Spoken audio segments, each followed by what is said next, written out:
Mga fans ng SB19 na mga kalalakihan, hindi nagpadaig sa mga kababaihan. Yan, proud na proud niyang ibinahagi ng mga fans na lalaki ang kanila nga pong present sa nasabi nga pong Watson playlist. SB1918 fanboys present at the Watsons Con 2026 supporting our boys as performers and new brand ambassador. On to the moment SB19.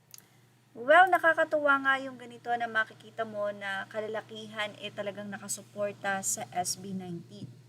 Kasi makikita nyo ang SB19 ay napakagandang role model sa kabataan, sa pamilya, at makikita mo na sila ay isang napakabubuting mga anak. And of course, isa sa naging magandang advice sa SB19, especially the dad of Pablo, na sa tuwing magkakaroon sila ng pag-compose ng kanta, ay lagi itong nakasalig sa pananampalataya. Ma-interview ang kanyang mga magulang sa 700 Club YouTube channel. So sa mga nais pong mapanood, i-check nyo lang po doon or i-search.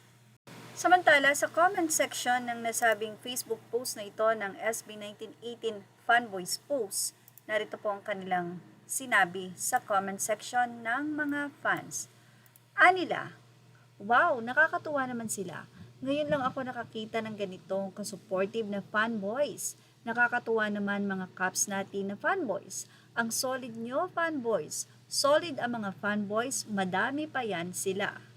Patuloy ng mga komento nila at may pagbibiro pa nga ang mga fans. Mas malakas pa kayong tumili kaysa sa mga girls. Wow naman po. Padami sila ng padami. Baka next na lapag nila, mag-double na sila ng bilang. Mabuhay kayo mga fanboys hanggat gusto nyo. Ang saya pag may ganitong mga fanboys. Sa ibang balita naman, sobrang naging excited nga ang naging guesting host or pagiging guest host ni Stel sa It's Showtime dahil na rin sa napakakuwela niya. Marami ang naganap sa It's Showtime na kung saan sabi nga ng mga fans ay sobrang lumabas ang mga talent nitong si Stel. Anyway, say pa ng ilan, sana nga daw ay maulit ito. Well, mukhang matagal-tagal pa bago maulit dahil alam natin kung gaano ngayon kabisi ang SB19. At yan ang ating Showbiz Love update. Sa mga nais pong maglagay ng kanilang opinion, ilagay lamang ito sa ating comment section. Images or all credit to the rightful owners. Thank you for watching Showbiz Now.